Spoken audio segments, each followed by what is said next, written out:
বিশ্ব এগিয়ে যাচ্ছে, রাজনীতি খুব ভালো অবস্থা আছে, হ্যাঁ খুব ভালো অবস্থা আছে, সংস্কার হচ্ছে, সংবিধান সংস্কার হবে, ইলেকশন হবে, আরো ভালো কিছু হবে, এরকমই চিন্তা চেতনা। শিক্ষা, হ্যাঁ শিক্ষা কোনো সমস্যা নাই, things are going all right, তাদের ভাবটা এরকম। আর সমাজ, হ্যাঁ সমাজ ঠিক আছে, সংস্কৃতি, সংস্কৃতি ঠিক আছে, ওয়ার্ল্ড অ্যাফেয়ার্সও খুব চমৎকার চলছে। তাদের চোখে, তাদের দৃষ্টিতে এই বিশ্ব, দেশ, রাষ্ট্র সব সুন্দর চলছে, কোনো সমস্যা নাই। আর তাদের দৃষ্টিটা হচ্ছে এই বাহ্যিক দৃষ্টি। তারা যদিও কেমব্রিজ, অক্সফোর্ড, হার্ভার্ড থেকে পড়ে এসেছেন, ঢাকা বিশ্ববিদ্যালয়ে ফারাক হয়েছেন, তবুও তারা বাইরের চোখ দিয়ে দেখেন, ভিতরের চোখ তাদের অন্ধ। আর যদি তারা ভিতরের চোখ দিয়ে দেখতে পারতেন তাহলে বুঝতেন যে আসলে কোনো সেক্টরই ঠিক নাই। না আমার ব্যক্তি জীবন ঠিক আছে, আর না শিক্ষা, আর না সংস্কৃতি, আর না অর্থনীতি, আর না ব্যবসা বাণিজ্য, আর না আমার রাষ্ট্র, আর না রাষ্ট্রের সংবিধান আর আইন কানুন, কোনো কিছুই ঠিক নাই।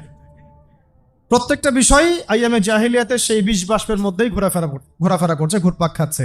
এবং বিশ্বের অবস্থা এর চেয়ে অনেক বেশি করুণ। আমরা শুধুমাত্র রাষ্ট্র নিয়ে কথা বলছি, কিন্তু বিশ্বের অবস্থা কিন্তু এর চেয়েও আরও অনেক ভয়ঙ্কর। তো প্রথমে আমাদের যে কাজটা করতে হবে, সিরাতের আলোকে দিন প্রতিষ্ঠার পথে এগোতে হলে সবার আগে আমাদেরকে ভাই জাহালাত চিনতে হবে। জাহিলিয়াত কোনটা, জাহিলিয়াত কি কি, কত প্রকার, আইএমএ জাহিলিয়াতে কোন কোন জাহিলিয়াত ছিল, সেই জাহিলিয়াতগুলো কি এখনকার দেশে এবং বিশ্বে আছে কিনা, এটা যদি আপনি ফাইন্ড আউট করতে পারেন আপনার কাজ অর্ধেক হয়ে গেছে আলহামদুলিল্লাহ। এটা ফাইন্ড আউট করতে না পারলে জনবল, সমাজ, রাষ্ট্র, ক্ষমতা, হ্যাঁ আপনার এই যে শোডাউন, আইওয়াস, অর্থ ব্যবস্থা, টাকা পয়সা, এগুলো দিয়ে কিচ্ছু করতে পারবেন না। আগে আপনাকে সমস্যা চিহ্নিত করতে হবে, সমস্যাগুলো কোন কোন জায়গায়।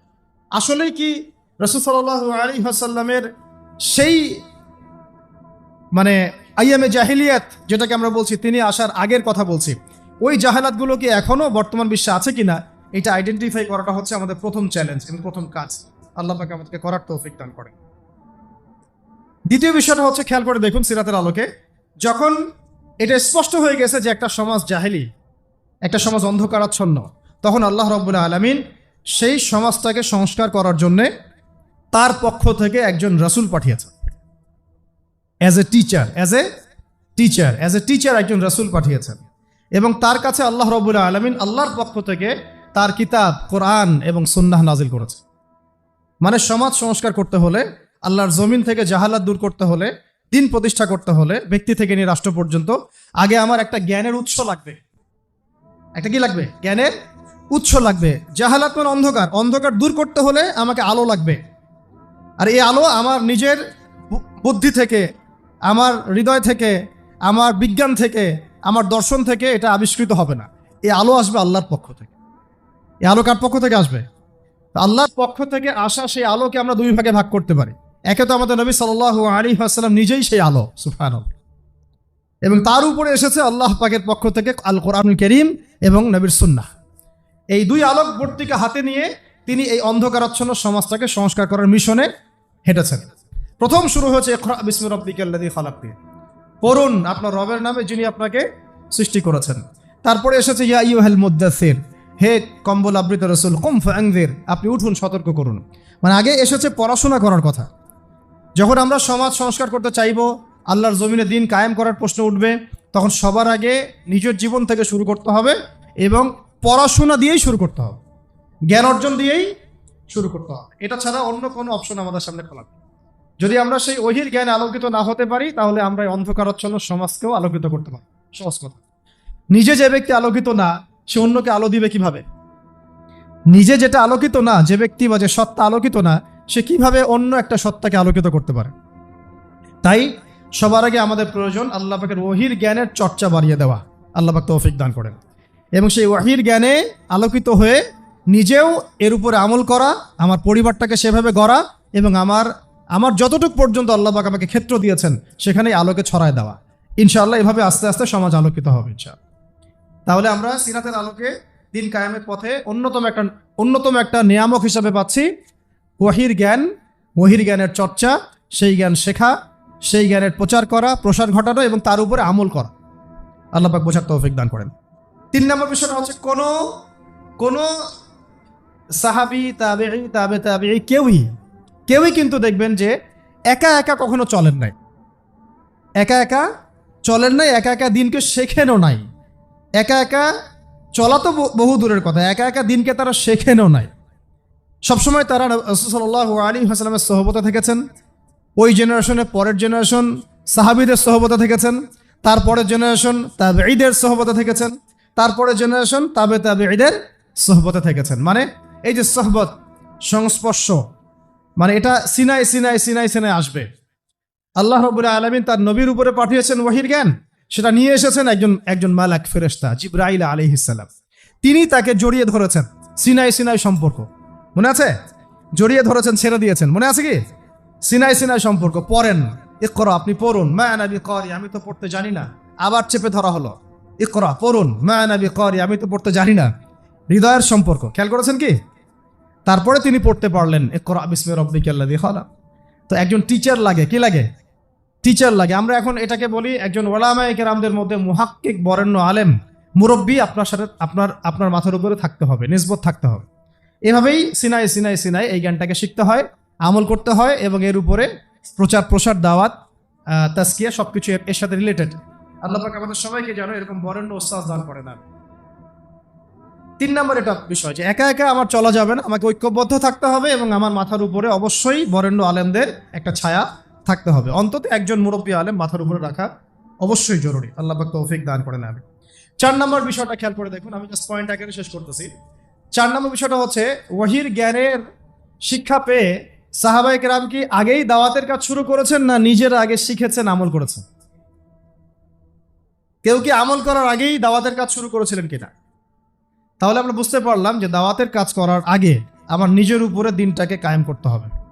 এখন এটা সত্য যে একসাথে তো আমি আর সবগুলো আমল করতে পারবো না, পারবো না। অন্তত ফরজ ওয়াজিব এগুলো যখন আমার আদায় হয়ে যাবে, তখন আমি দিনের দাওয়াতের ক্ষেত্রে মনোনিবেশ করবো ইনশাআল্লাহ। এবং এমন বিষয়ের দাওয়াত আমি দিব না যে বিষয়ে আমার কোনো জ্ঞান নাই। আর যে বিষয়গুলো ইখতিলাফপূর্ণ, মতবিরোধপূর্ণ, সেই বিষয়গুলোকে আমি দাওয়াতের মূল এজেন্ডা বানাবো না। দাওয়াতের মূল এজেন্ডা ইখতিলাফি বিষয়গুলো হবে না। দাওয়াতের মূল এজেন্ডা হবে মৌলিক বিষয়গুলো, যেমন ইসলাম, ঈমান, সালাত, সওম, যাকাত, হালাল, হারাম, জায়েজ, নাজায়েজ, এইগুলো হবে আমার দাওয়াতের মূল বিষয়। আকীদাগত বিষয় হোক, আমলগত বিষয় হোক, বা ফিকহি বিষয় হোক, আমি আগে মূল বিষয়গুলো দাওয়াত দিব, তারপরে আমি আসবো গভীরে ইনশাআল্লাহ। আল্লাহ পাক তৌফিক দান করেন। ওকে, তো এটা হলো চতুর্থ বিষয়টা। বুঝলাম যে আগে নিজেদেরকে আমলের উপর থাকতে হবে, তারপরে আমরা ইনশাআল্লাহ অন্যকে দাওয়াতের ব্যাপারটাই বেশি জোর দিব। পঞ্চম বিষয় হচ্ছে যে খেয়াল করে দেখুন, প্রথম 3টা বছর, কত বছর? প্রথম 3টা বছর নবী সাল্লাল্লাহু আলাইহি ওয়াসাল্লাম গোপনে গোপনে দিনের দাওয়াত দিয়েছে। আর আমরা কিন্তু এখন গোপন দাওয়াতটাকে অনেকে দাওয়াতই মনে করি না। আমাকে আগে জানাতে হবে, আমাকে আগে দেখাতে হবে, আমাকে আগে ভিডিওতে আসতে হবে, আমাকে জাতিকে মানে লাইভে এসে বলতে হবে। আমরা গোপনীয়তা রক্ষা করাটাকে সুন্নাহ মনে করি না অনেকে। নবী সাল্লাল্লাহু আলাইহি ওয়াসাল্লাম প্রথম 3টা বছর গোপনে গোপনে ইসলামের দাওয়াত দিয়েছেন। তাহলে বুঝতে পারলাম যে গোপনে দাওয়াত দেওয়াটাও কি এক প্রকার একটা সুন্নাহ। এবং এই গোপন দাওয়াতের মধ্য দিয়ে যে মানুষগুলো দাওয়াত কবুল করেন, তারা কিন্তু আবু বকর সিদ্দিক হন, তারা কিন্তু ওমর ইবনে খাত্তাব হন, হামজা রাদিয়াল্লাহু আনহু হন, তারপর আব্দুল বিন মাসউদ রাদিয়াল্লাহু আনহু হন। ওই সময়ের গোপন দাওয়াতে কারা ইসলাম কবুল করেছেন? এই মানুষগুলো। আবু বকর রাদিয়াল্লাহু আনহু, ওমর ইবনে খাত্তাব, উসমান বিন আফফান, তালহা বিন উবাইদুল্লাহ, আব্দুর রহমান বিন আউফ, সাঈদ বিন আবি ওয়াক্কাস, আব্দুল্লাহ বিন মাসউদ, বেলাল বিন রাবাহ, এর যত সাহাবী আছে দেখছেন, যারা বদরে, উহুদে, খন্দকে একদম সীসা ঢালা প্রাচীরের মতো নবী সাল্লাল্লাহু আলাইহি ওয়াসাল্লামের পাশে দাঁড়িয়েছিলেন, তারা কিন্তু ইসলাম কবুল করেছেন সেই গোপন দাওয়াতের সময়। তাই আমাদেরকে লৌকিকতা থেকে বের হয়ে আসতে হবে। আল্লাহর জমিনে দিন কায়েম করতে চাইলে কিছু কিছু ক্ষেত্রে অবশ্যই গোপনীয়তার দরকার আছে, না নাই? আছে। সব যদি আমরা জানাই দেই, তাহলে তো আমাদের গোপনীয়তা, প্রাইভেসি বলে কিছু থাকে না, আর তখন তো আমরা বিপদে পড়ি বেশি। তাই গোপন দাওয়াতের ব্যাপারটাতেও মাথায় একটু জোর দেওয়া। আল্লাহ পাক আমাদেরকে তৌফিক দান করেন। 5 নাম্বার হচ্ছে, কয়টা বললাম? 5 না 4? এটা 5 হয়ে গেছে। 6 নাম্বার হচ্ছে, দেখেন গোপনে দাওয়াত দেওয়ার পরে যখন ওমর, হামজা রাদিয়াল্লাহু আনহুমা, তাদের মতো কিছু সাহাবী ইসলাম কবুল করলেন, তখন ইসলামের শক্তি বেড়ে গেল। মানে ওমর রাদিয়াল্লাহু আনহু মানে হচ্ছে তিনি একাই 100 জন কাফেরের বিপক্ষে যথেষ্ট। হামজা রাদিয়াল্লাহু আনহু মানে একাই তিনি 100 কাফেরের এগেনস্টে যথেষ্ট। এবং তাদের শুধু শারীরিক শক্তি ছিল এমন না, তাদের অর্থনৈতিক শক্তিও ছিল এবং সামাজিক রাজনৈতিক শক্তিও ছিল। তারা যখন একটা কথা বলতেন পুরা কওম সেই কথা বিশ্বাস করতো, মানতো। হেই বনু আদি, তোমরা এই কাজটা করো। বনু আদি চুপচাপ সেই কাজ করবে, কোনো কথা বলবে না। এই বনু আব্দুল মুত্তালিব, তোমরা এই কাজ করো, আমার ভাতিজাকে সাপোর্ট দাও। বনু আব্দুল মুত্তালিব সেইভাবে সাপোর্ট দিবে, নড়াচড়া করবে। তার মানে বুঝতে পারলাম এইরকম শক্তিশালী কিছু মানুষ যখন আমাদের দাওয়াতের মধ্য দিয়ে আল্লাহর দ্বীনে দীক্ষিত হবে, তখন দাওয়াতটা হবে একদম উন্মুক্ত, প্রকাশ্য, বেগবান। এইরকম মানুষগুলো যখন সিরাতের আদলে নবী সাল্লাল্লাহু আলাইহি ওয়াসাল্লামের দাওয়াতে ইসলামে এসেছেন, তখন থেকে দাওয়াতটা একদম বেগবান হয়েছে, প্রকাশ্য রূপ লাভ করেছে। এখন আমাদের জন্য সুবিধা, এটা আল্লাহ পাকের রহমত যে বাংলার জমিনে প্রকাশ্য দাওয়াত বহু আগে থেকেই শুরু হয়ে গেছে। এটা বহু আগে থেকে, শত শত বছর থেকে আমরা প্রকাশ্য দাওয়াতের অবস্থাতে আছি। আমরা এখানে গোপন দাওয়াতের অবস্থায় নাই। তবে আমরা আমাদের কার্যক্রম কিছু কিছু ক্ষেত্রে কুফার, ফাসেক, জালেম, মোরতাদ, মুনাফিকদের থেকে নিজেদেরকে সেভ করার স্বার্থে, কূটনৈতিক স্বার্থে, দূরদর্শিতার স্বার্থে কিছু বিষয়কে গোপন রাখা উচিত, এটা বুঝিয়েছি আমি। কিন্তু আমাদের দাওয়াত কিন্তু গোপন রাখার সুযোগ নাই। আমরা এখন প্রকাশ্য দাওয়াত দিব ইনশাআল্লাহ। কারণ আলহামদুলিল্লাহ আল্লাহ পাকের রহমতে বহু ওমর, বহু হামজা আমাদের ইসলামে বাংলার জমিনে দীক্ষিত হয়েছে আলহামদুলিল্লাহ। আরও হবে ইনশাআল্লাহ, আরও হবে ইনশাআল্লাহ। কিন্তু সমস্যা অন্য জায়গায়। সমস্যাটা হচ্ছে বাংলাদেশের বেশিরভাগ মানুষ দিনকে আংশিকভাবে গ্রহণ করে। বাংলাদেশের বেশিরভাগ মানুষ দিনটাকে আংশিকভাবে গ্রহণ করে। কেউ ব্যক্তি জীবনে গ্রহণ করে কিন্তু অর্থনীতির মধ্যে গ্রহণ করতে চায় না। কেউ অর্থনীতির মধ্যে গ্রহণ করে, রাজনীতির মধ্যে গ্রহণ করতে চায় না। কেউ দেখা যায় নামাজ, রোজা, হজ, জাকাত সবই করে, আবার সুদও খায়, মদও খায়, ঘুষও খায়, দুর্নীতিও করে, আবার মানুষকে ক্রস ফায়ারও দেয়, গুমও করে, তাই না? মানে বাংলাদেশের মানুষের সমস্যাটা অন্য। এখানে কিন্তু ন্যারেটিভটা অন্য একটা বিষয়। এখানে কিন্তু বিষয়টা এমন না যে একবার লা ইলাহা ইল্লাল্লাহ মুহাম্মাদুর রাসূলুল্লাহ পড়েছে মানে সে একদম আবু বকর হয়ে গেছে। ব্যাপারটা কিন্তু এমন না। এখানে বহু মানুষ লা ইলাহা ইল্লাল্লাহ মুহাম্মাদুর রাসূলুল্লাহ পড়ার পরেও আব্দুল্লাহ বিন উবাইয়ের অনুসারী হয়ে বসে আছে। বুঝাতে পারছি কথা? তা আমাদের দেশের প্রেক্ষাপটটা আবার কিন্তু ভিন্ন। এটা কিন্তু সিরিয়া না, এটা কিন্তু আপনার প্যালেস্টাইন না, এটা কিন্তু আফগান না যে আপনি এখানে একজন কালিমা পড়া মুসলিমকে চোখ বন্ধ করে বলতে পারেন যে সে ব্যক্তি জান্নাতের সার্টিফিকেট প্রাপ্ত। নাউজুবিল্লাহ। চোখ বন্ধ করে বলতে পারেন সে প্রকৃত মানে বিশুদ্ধ আকীদার অনুসারী, বিশুদ্ধ মানহাজের অনুসারী। চোখ বন্ধ করে আপনি বলতে পারবেন না, যদিও সে ব্যক্তি লা ইলাহা ইল্লাল্লাহ পড়েছে। বাংলাদেশের সমস্যাটা ডিফারেন্ট, কারণ এখানে দর্শনগত, আদর্শগত কিছু প্রবলেম আছে। তার মধ্যে একটা প্রবলেম হচ্ছে সেকুলারিজম। বহু মুসলমান কালিমা পড়েও সেকুলার হয়ে বসে আছে। অনেকে মুসলিম নাম হয়ে সাতেম হয়ে বসে আছে। অনেকে মুসলিম নামধারী, তারা দেখা যায় সুদখোর হয়ে বসে আছে। অনেকে মুসলিম নামধারী তাগুত হয়ে বসে আছে। কে বসে আছে? তাগুত হয়ে বসে আছে।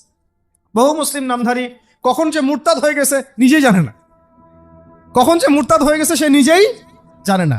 তো বাংলাদেশের এই ন্যারেটিভের সমস্যাটা কিন্তু অন্যরকম।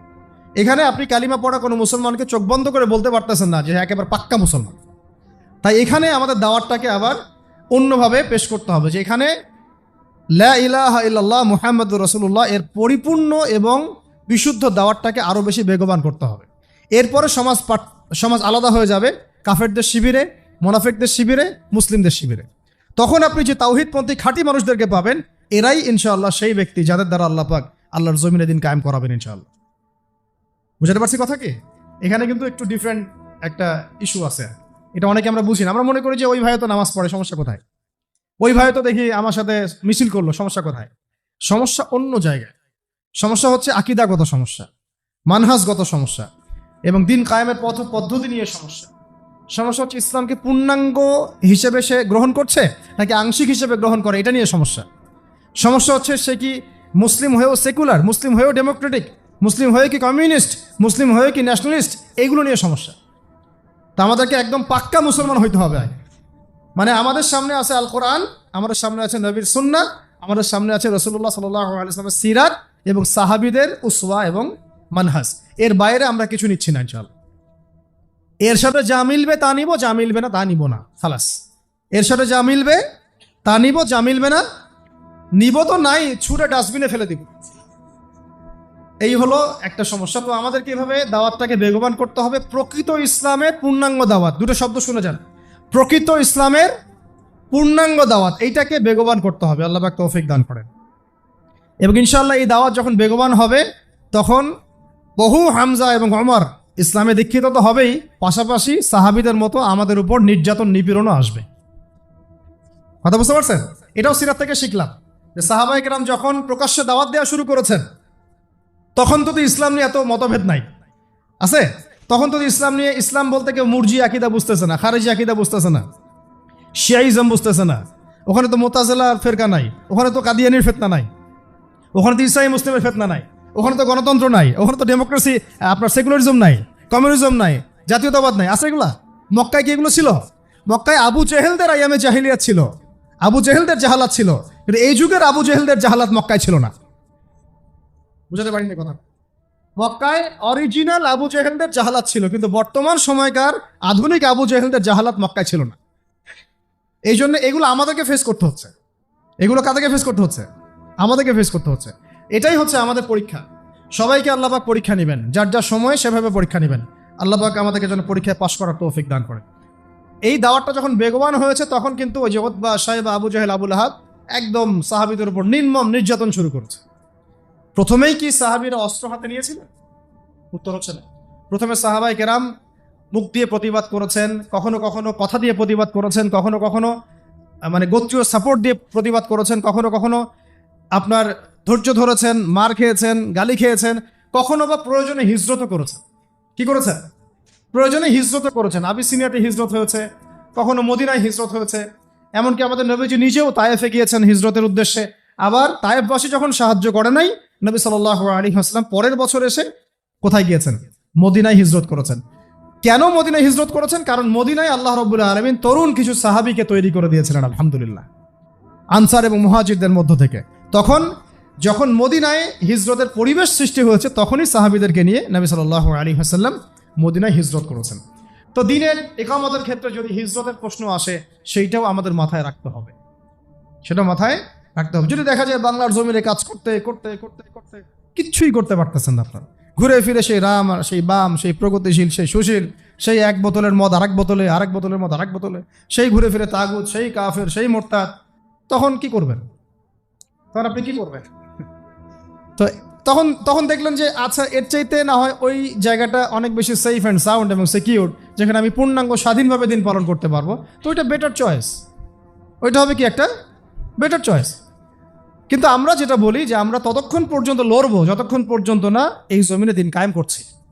কারণ কারণ অন্য জায়গায় যে ভাইরা আছেন, সেই ভাইরা তাদের মতো করে কাজ করে যাচ্ছেন। তাদের কিন্তু আমাদেরকে প্রয়োজন নাই, তাদের কিন্তু আমাদেরকে প্রয়োজন আসলে নাই। তারা কিন্তু তাদের জায়গায় ঠিকই কাজ করছেন। আমাদের নিজেদেরই প্রয়োজন নিজেদেরকে। আমরাই এখন ঐক্যবদ্ধ হতে পারি নাই, এক প্ল্যাটফর্মে আসতে পারি নাই, সত্য মিথ্যা স্পষ্টই করতে পারি নাই। আমরা এখন পর্যন্ত হক বাতিলের সাথে এই লড়াইয়ে আমরা এখনো সামনের কাতারে আসতেই পারি নাই, নিজের অবস্থান স্পষ্ট করতে পারি নাই, নিজের আকীদা স্পষ্ট করতে পারি নাই, আমাদের মানহাজ স্পষ্ট করতে পারি নাই, দিন কায়েমের রূপরেখা স্পষ্ট করতে পারি নাই। আমরা কি চাই সেটাই জনগণকে বোঝাতে পারি নাই কেউ কেউ। তো যারা কাজ করা তারা তো করছে। তিনি একজন ভাই যদি শহীদ হন, তিনি তো সবচেয়ে বড় সফল, তিনি চলে গেছেন জান্নাত ইনশাআল্লাহ। কথা হচ্ছে আমি আমার অঞ্চলে কি করছি, কথা হচ্ছে কি আমি বা আমরা আমাদের অঞ্চলে দিন কায়েমের জন্য কি করছি, আমাদের কর্মসূচি কি, আমাদের পদক্ষেপ কি, আসলে কি করছি আমরা, নাকি সব ভার্চুয়ালি করছি, হাওয়ায় হাওয়ায় করছি, আসলে বাস্তবে তেমন কোনো ইম্প্যাক্ট নাই, আসলে বিষয়টা কোনটা, এইগুলো নিয়ে আমাদেরকে ভাবতে হবে। আল্লাহ পাক আমাদের সবাইকে সিরাতের আলোকে আমাদের জমিনে কাজ করার তৌফিক দান করে। এরপরও তো বললাম সাহাবীরা হিজরত করেছেন। যদি দেখেন যে কোনোভাবেই কোনো কিছু হচ্ছে না, তো আপনার কাছে অনেক অপশন আছে, যদি সেই সুযোগ থাকে। এখন তো জাতীয়তাবাদের বেড়াজালে এমনভাবে বিশ্বকে মানে অক্টোপাসের মতো চেপে ধরা হয়েছে যে আপনি চাইলে একটা মুসলিম কান্ট্রিতে যেতেও পারবেন না। পারবেন? কত প্রসেসিং, তখন তো উল্টা নিজের কাঁধে বিপদ ডেকে নিয়ে আসবেন আপনি, নিজের উপকার করতে গিয়ে মানুষেরই ক্ষতি করে ফেলবেন আপনি, এমনও হইতে পারে, আল্লাহ না করুন। কথা হচ্ছে আমরা সিচুয়েশন বুঝে, অবস্থা বুঝে পদক্ষেপ নিব ইনশাআল্লাহ। তবে এই দাওয়ার ব্যাপারটা কখনোই থেমে থাকবে না, দাওয়ার ব্যাপারটা কখনো থেমে থাকবে না। যা হোক হয়ে যাক, দাওয়াত চলতে থাকবে ইনশাআল্লাহ। এবং দাওয়াত যদি পূর্ণাঙ্গ হয় এবং পরিপূর্ণ হয়, তাহলে কি আসবে? সাহাবায়ে কেরামদের মতো বাধা বিপত্তি আমাদের উপরে আসতে পারে। যদি এসে যায়, সেক্ষেত্রে আমাদেরকে সবর করতে হবে, কখনো কখনো হিকমা অবলম্বন করতে হবে, কিন্তু মাঠে টিকে থাকতে হবে, মাঠে টিকে থাকতে হবে। আল্লাহ পাক আমাদেরকে টিকে থাকার তৌফিক দান। এরপরে খেয়াল করে দেখেন সিরাতের আলোকে সাহাবায়ে কেরাম এক পর্যায়ে চলে গেলেন কোথায়? মদিনায়। কোথায়? তার মানে কোনো অবস্থাতেই যখন মক্কায় টিকতে পারলেন না তারা, বাধ্য হয়ে তারা কোথায় চলে গেলেন? কার নির্দেশে? আল্লাহর নির্দেশে। কেন গেলেন? কারণ মদিনায় কিছু তরুণ সাহাবী আওস ও খাজরাজ গোত্রে তারা ইসলাম কবুল করেছেন। সুবহানাল্লাহ। প্রথম দফায় 6 জন, তারপর 12 জন, তারপর 75 জন। কতজন? এবং এই 75 জন কিন্তু ভাই যেমন তেমন মানুষ ছিলেন না।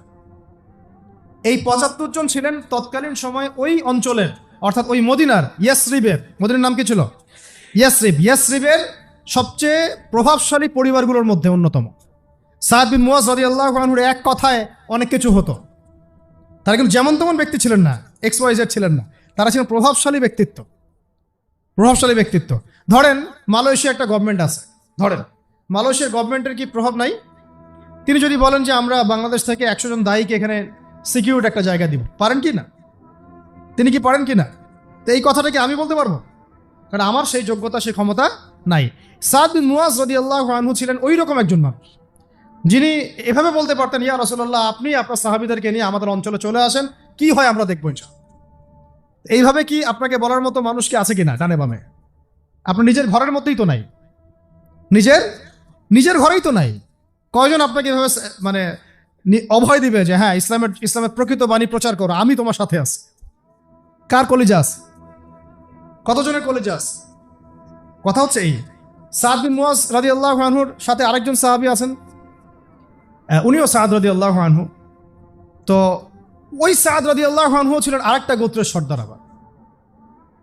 তো এরকম বহু বরেণ্য সাহাবী, মুসআব বিন উমাইর রাদিয়াল্লাহু আনহু যখন হিজরত করে গিয়েছেন, তখন এই সাহাবীরা তাকে প্রোটেকশন দিয়েছেন, নিরাপত্তা দিয়েছেন, এবং তিনি নির্দ্বিধায় মদিনায় দাওয়াতের কাজ করতে পেরেছেন।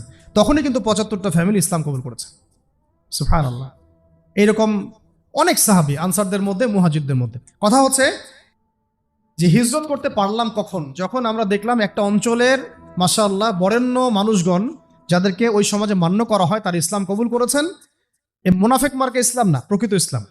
এবং তারা এমনভাবে দিন কবুল করেছেন, তারা আল্লাহ রসুলের হাতে বায়াত করেছেন যে আপনি আপনার সাহাবীদেরকে এখানে চলে আসেন, আমরা আপনাকে এবং আপনার সাহাবীদেরকে সেইভাবে নিরাপত্তা দিব যেইভাবে আমরা আমাদের সন্তান, আমাদের স্ত্রীদেরকে নিরাপত্তা দিই। বিনিময়ে আমরা কি পাবো ইয়া রাসূলুল্লাহ? নবীজি বললেন যে আল জান্নাহ, তোমরা জান্নাত পাবে। কিভাবে? জান্নাত পাবে। সেখানে হিজরত হলো। হিজরত হওয়া মানে হচ্ছে মদিনায়, দেখেন অনেক কথা বলে, মদিনায় কিন্তু মুসলিমরা সত্যিকার অর্থে সংখ্যাগরিষ্ঠ ছিল না কখন। অনেকে মনে করেন যে মদিনায় মনে হয় আমরা সংখ্যাগরিষ্ঠ ছিলাম। কথাটা কিন্তু পরিপূর্ণ সঠিক নয়। মদিনায় ইহুদিদের 3টা বড় বড় গোত্র থাকতো। একটা বনু কোরাইজা, অনেক সংখ্যায় তারা। বনু কাইনুকা, এরাও অনেক সংখ্যায়। বনু নাজির, এরাও সংখ্যায় অনেক। বাংলাদেশে কি 3টা ইহুদি গোত্র আছে এখনো? আছে কি? নাই।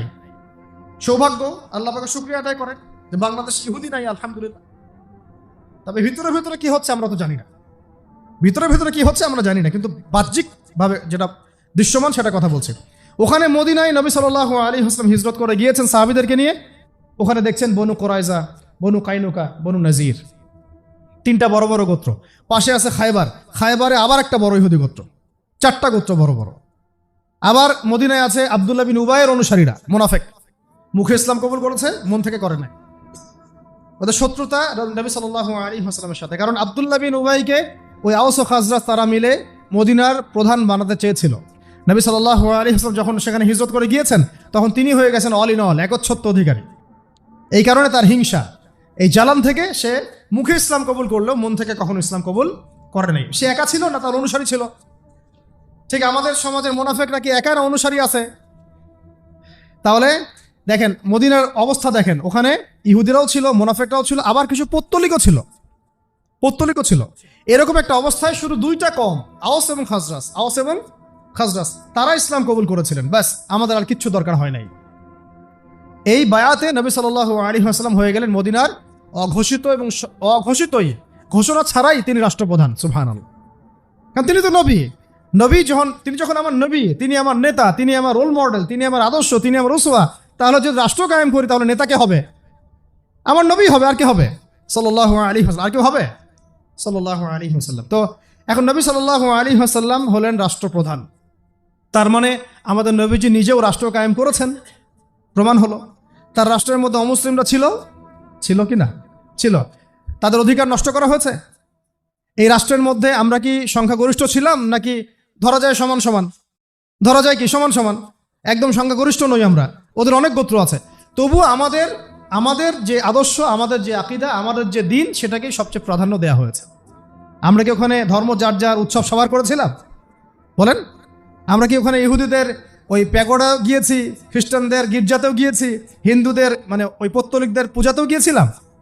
আমরা সহ অবস্থান করেছি শান্তিপূর্ণ, কেউ কারো ধর্মে দীক্ষিত হই নাই, কেউ কারো আদর্শে দীক্ষিত হয় না। বরং মদিনা সনদ করা হয়েছিল, ওই সনদে তারা সিগনেচার করেছিল আমাদের সাথে সহ অবস্থান করবে। পরে একটার পর একটা সনদ তারা ভঙ্গ করেছে, এরপর তাদেরকে বের করে দেওয়া হয়েছে। মদিনা রাষ্ট্রের ফাংশনটা বোঝা এখন খুব বেশি জরুরি, কারণ বর্তমান যে রাষ্ট্র নিয়ে কথাগুলো হচ্ছে, কেউই কিন্তু মূল জায়গায় হাত দিচ্ছেন না। সবাই বলছেন এইটা সংস্কার করা দরকার, এইটা সংস্কার করা দরকার, আমাদের সামনে এই পদক্ষেপ নেওয়া যেতে পারে, ওইটা নেওয়া যেতে পারে।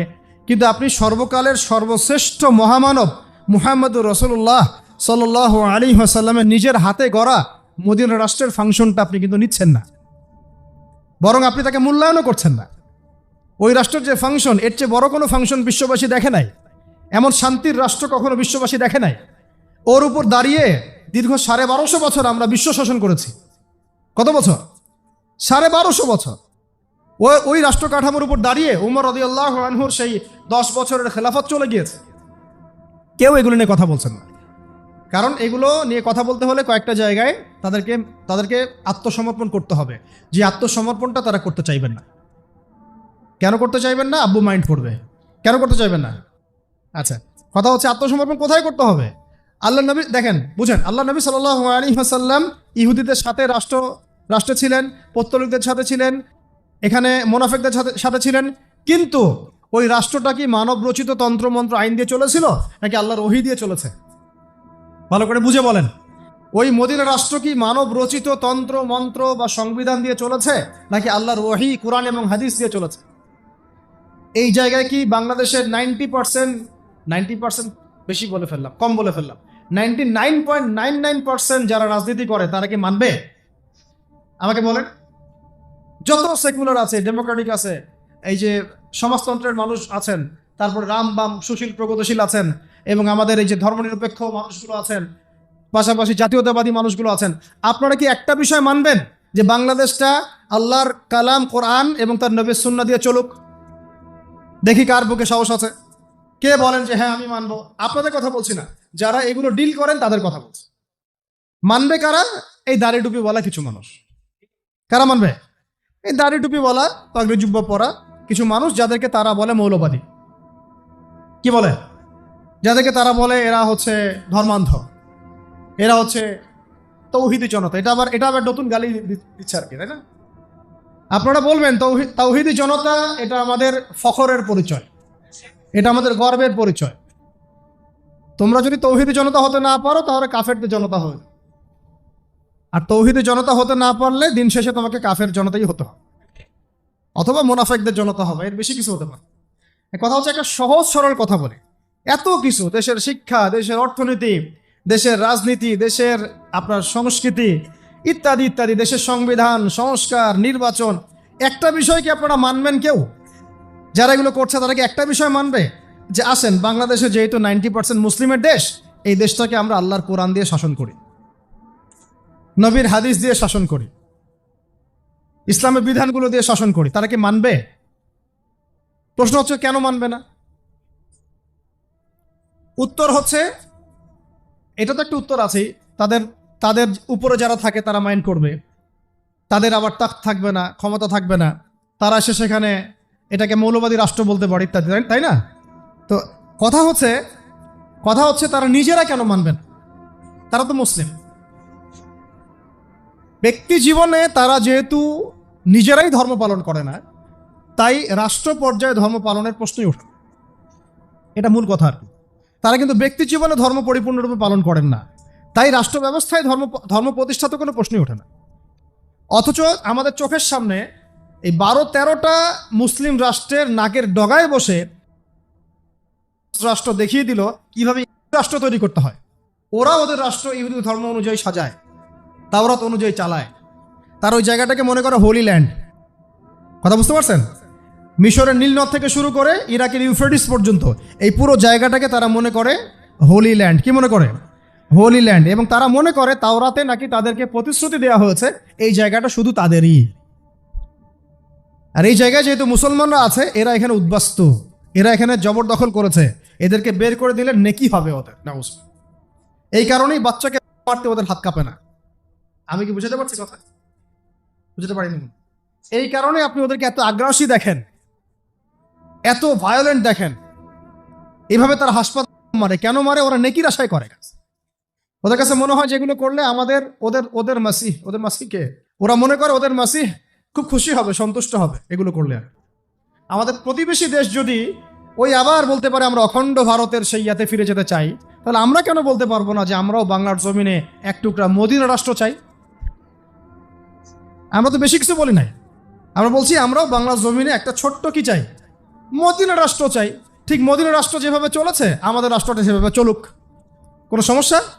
আমাদের সমস্যা নেই। সমস্যা কাদের? সমস্ত রামদের সমস্যা, বামদের সমস্যা, সেকুলারদের সমস্যা, তথাকথিত গণতান্ত্রিকদের সমস্যা, জাতীয়তাবাদীদের সমস্যা, ক্ষমতা লোভীদের সমস্যা, সমস্ত ফাসেক, জালেম, কাফের, মোরতাদ, মুনাফিকদের সমস্যা। আমাদের কোনো সমস্যা নেই। আমাদের সমস্যা আছে? যদি চোরের হাত কাটা হয় আমরা খুশি হব, কিন্তু চোরের হাত কাটা হলে ওরা কষ্ট পাবে। কারণ কোন দিন যে তার হাতটা আবার কাটা যায়। রিবা বন্ধ হয়ে গেলে আমরা খুশি হব, সে রিবা বন্ধ হয়ে গেলে আমরা কি হব? খুশি হব। সে বন্ধ হয়ে গেলে কষ্ট পাবে। রিবা বন্ধ হয়ে গেলে ওর তো অনেক কিছু ধসে যাবে।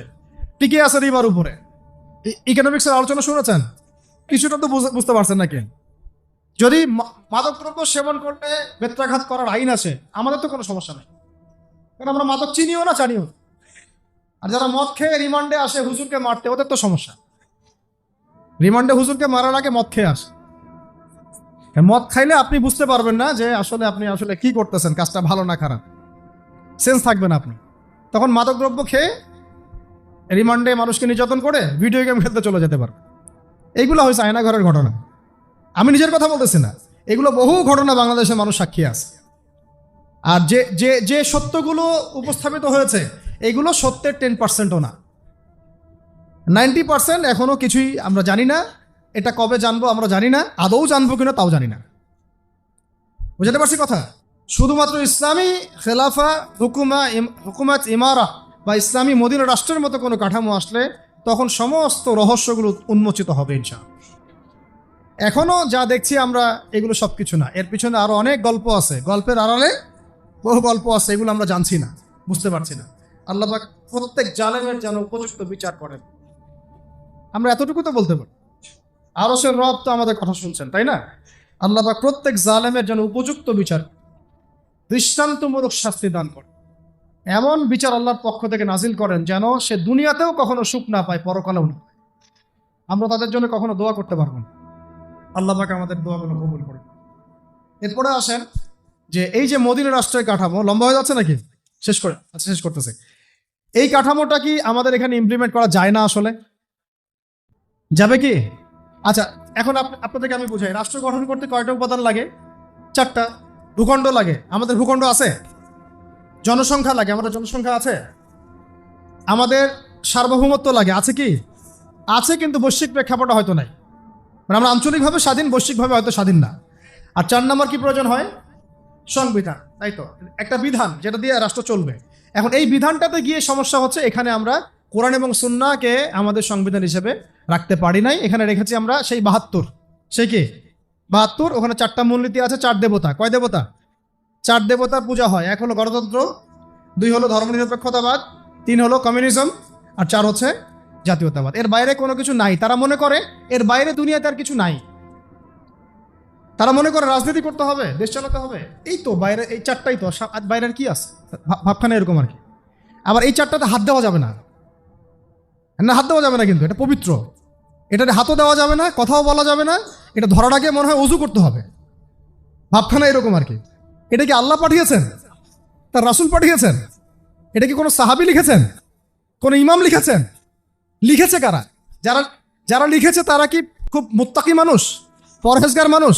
তারা কি দিনদার মানুষ? তাহলে এখানে হাত দেওয়া যাবে না কেন? কেন সংস্কার করা যাবে না? কেন কথা বলা যাবে না? কেন এখানে ইসলাম বিরোধী বিষয়গুলোকে বের করে ফেলা যাবে না? কেন এখানে ইসলামের পক্ষের বিষয়গুলোকে ঢোকানো যাবে না? কেন যাবে না? এটা প্রশ্ন না, একটা কমন প্রশ্ন। আচ্ছা, এটা তো আল্লাহ পাঠান নাই ভাই, এটা তো রাসূল নিয়ে আসেন নাই, এটা তো মানুষের মস্তিষ্ক প্রসূত। মানুষ তো এটাও বলতেছে সমকামিতা ভালো জিনিস, মানুষ বলতেছে মদ খাওয়া যায়, মানুষ বলতেছে যে ছেলে ছেলে জেনা করা যায়, মেয়ে মেয়ে জেনা করা যায়, মানুষ বলতেছে রিলেশনশিপও করা যায়, প্রেমের জন্য বিয়ে করবো না, খালি সেক্স করার জন্য বিয়ে করবে। তো মানুষ তো অনেক কিছুই বলে, তো মানুষের সব কথাই কি অকাট্য হয়? মানুষের কথাগুলো কি সত্য মিথ্যার অভ্রান্ত উৎস? মানুষের কথা কি সত্য মিথ্যা, ন্যায় অন্যায়ের অভ্রান্ত অকাট্য মানদণ্ড? তাহলে সত্য মিথ্যা ন্যায় অন্যায়ের মানদণ্ড কোনটা? আল্লাহ পাকের ওয়াহি, আল্লাহর ওয়াহি, আল্লাহর পক্ষ থেকে প্রাপ্ত ওয়াহি প্রত্যাদেশ, যেটা আমাদের সামনে মৌজুদ কোরআন এবং সুন্নাহর হালতে, কোরআন এবং সুন্নাহ সুরতে। তাহলে আমরা কেন কোরআন এবং সুন্নাহর সাথে সাংঘর্ষিক বিষয়গুলোকে এখান থেকে বের করে ফেলবো না? এটা আমার প্রশ্ন। আর কেন আমরা এটাকে কোরআন এবং সুন্নাহর চেয়েও বেশি পবিত্র মনে করা শুরু করছি? হাত দেওয়া যাবে না, কথা বলা যাবে না, এটা করা যাবে না, সেটা করা যাবে না। আল্লাহ পাক আমাদেরকে বোঝার তৌফিক দান। মূল কথায় আসি, যতদিন পর্যন্ত ব্যক্তি জীবন থেকে শুরু করে রাষ্ট্র জীবন পর্যন্ত কোরআন এবং সুন্নাহ ভিত্তিক আইন বিধান এবং শাসনগুলোকে কার্যকর করা যাচ্ছে না, ততদিন পর্যন্ত মুসলিম জাতির আর্থসামাজিক কোনো উন্নয়ন কখনো সম্ভব না।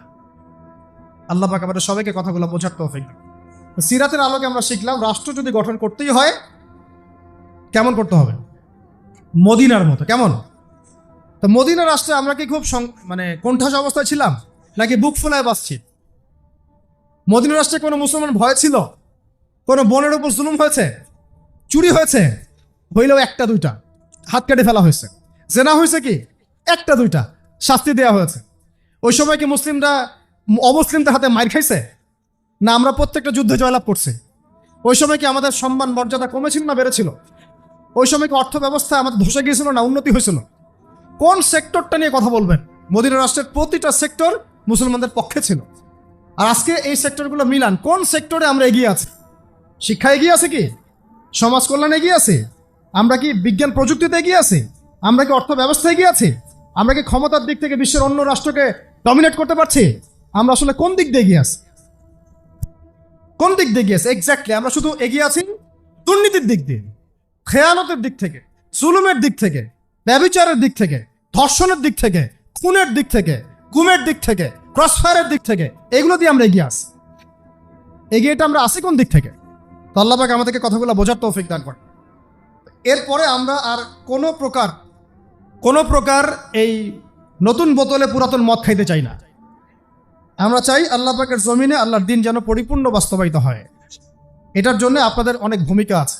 ভূমিকাগুলো হচ্ছে, দেখেন, এই রাষ্ট্রটা আসমান থেকে নাজিল হয় নাই, ওই সাহাবীরা গড়েছেন। নবী সাল্লাল্লাহু আলাইহি ওয়াসাল্লামের সাথে থেকে সাহাবায়ে কেরাম কি করেছেন?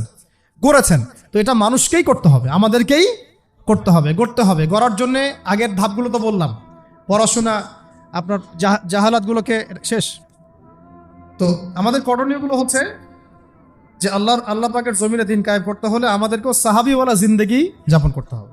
আমাদেরকে এই যুগের আবু বকর, ওমর, ওসমান, আলী হতে হবে। আদারওয়াইজ আমাদের দ্বারা মদিনা রাষ্ট্র কায়েম হবে না। এরপরে দেখেন, মদিনা রাষ্ট্র কায়েম হওয়ার পরে মক্কা বিজয় হয়েছিল না? মদিনা থেকে মক্কা বিজয়, এই যে পুরো রাস্তাটা মদিনা থেকে মক্কা বিজয় মাত্র 8 বছর থেকে 9 বছরের ঘটনা। এই 8-9 বছরের মধ্যে ইসলাম শুধু তাবলিগের মধ্যে সীমাবদ্ধ থাকে নাই। দাওয়াত হয়েছে, তাবলিগ হয়েছে, অর্থ ব্যবস্থাকে স্বাবলম্বী করা হয়েছে, রাষ্ট্রের নিরাপত্তা নিশ্চিত করা হয়েছে, আল্লাহ প্রদত্ত সংবিধান রাষ্ট্রে প্রয়োগ করা হয়েছে, তার আনসার মুহাজিরদের মধ্যে ভ্রাতৃত্বের বন্ধন স্থাপন করা হয়েছে, বহির্বিশ্বে দাওয়াতের কাজ করা হয়েছে, এবং বেশি থেকে বেশি গাজওয়া এবং সারিয়া হয়েছে। গাজওয়া এবং সারিয়া মানে দাওয়াতের সাথে তাবলিগের সাথে জিহাদ এবং কিতাল হয়েছে। এগুলো যখন হতে হতে হতে আমাদের জনসংখ্যা বৃদ্ধি পেয়েছে, আমাদের টেরিটরি এক্সপ্যান্ড করেছে, পাশাপাশি আমাদের অর্থ ব্যবস্থাও সমৃদ্ধ হয়েছে, আস্তে আস্তে প্রায় বিনা যুদ্ধে আমরা কিন্তু মক্কা জয় করেছি। তার মানে একবার মদিনা রাষ্ট্র তৈরি করতে পারলে মক্কা বিজয় করাও সম্ভব। আর মক্কা বিজয় করতে হলে আপনাকে মদিনা রাষ্ট্র গঠন করতেই হবে, আদারওয়াইজ আপনি বিশ্ব জয় করতে পারবো না। আমরা বিশ্ব জয় করতে পারবো না। আমাদের সবার স্বপ্ন একটা না, যে বাইতুল মুকাদ্দাস বিজয় লাভ করুক, ফাতহ হোক, মধ্যপ্রাচ্যে শান্তি ফিরে আসুক, আমাদের মুসলিম কান্ট্রিগুলো দুর্দশা দূর হোক, আমরা সবাই এক হয়ে যাই, এই জাতীয়তাবাদের জাহালাতগুলো দূর হয়ে যাক, কালিমা পতাকা লা ইলাহা ইল্লাল্লাহ মুহাম্মাদুর রাসূলুল্লাহ প্রত্যেকটা ঘরে ঘরে উড়ুক। এটা আমরা চাই না? যদি চাই তাহলে আমাদেরকে সবার আগে মদিনা রাষ্ট্রগুলো কায়েম করতে হবে। প্রত্যেকটা অঞ্চলে অঞ্চলে এক একটা করে ছোট ছোট মদিনা রাষ্ট্র দরকার। তারপরে দেখবেন বৃহত্তর পরিবেশে ইনশাআল্লাহ তাআলা মক্কা বিজয় হবে। আমরা এটা হাদিস থেকে জানি যে ইমাম মাহদির সময় এবং ঈসা ইবনে মারইয়ামের সময় তারা প্রায় 40 বছর, কত বছর? 40 বছর এই পুরো বিশ্বকে ইসলামী খেলাফতের আন্ডারে নিয়ে আসবেন ইনশাআল্লাহ। কত বছর? 40 বছর। ইমামুল মাহদীর ইন্তেকাল হবে আগেই, হয়তো 7 বা 9 বছর পরেই আত্মপ্রকাশের, কিন্তু ঈসা আলাইহিস সালাম 40 বছর পর্যন্ত ওই বাইতুল মুকাদ্দাস জেরুজালেম থেকে পুরো বিশ্বের মধ্যে ইসলামী খেলাফা কায়েম করবেন ইনশাআল্লাহ। তখন এই জাতীয়তাবাদের জাহালাতগুলোও থাকবে না। পতাকা হবে একটা। পতাকা হবে কয়টা? একটা, ইনশাআল্লাহ তাআলা। এবং দেখবেন, আপনাদের কি মনে হয় তিনি আসার পরে আব্বুদের কাছে যাবেন, গিয়ে বলবেন যে আমাদেরকে লোন দেন, হ্যাঁ আমাদেরকে জাতিসংঘের সদস্য পদ দেন, অ্যাপ্লাই করবেন?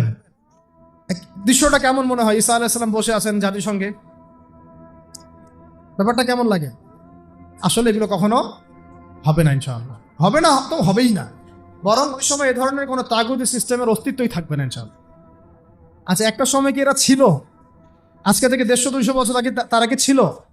ওই সময় যেমন তারা ছিল না, ভবিষ্যতেও তারা থাকবে না। মাঝখানের এই সময়টুকুতে তারা শুধু পুরো বিশ্ববাসীকে দাজ্জালের শাসনের আন্ডারে নিয়ে আসার জন্য এই তন্ত্রমন্ত্রগুলো লঞ্চ করেছে। আর কিচ্ছু না, আর কিচ্ছু না, শুধুমাত্র এই 200, 300, 400 বছরের বিষয়গুলো। আল্লাহু আ'লাম বিস-সাওয়াব, সঠিক আল্লাহ পাক জানেন। কিন্তু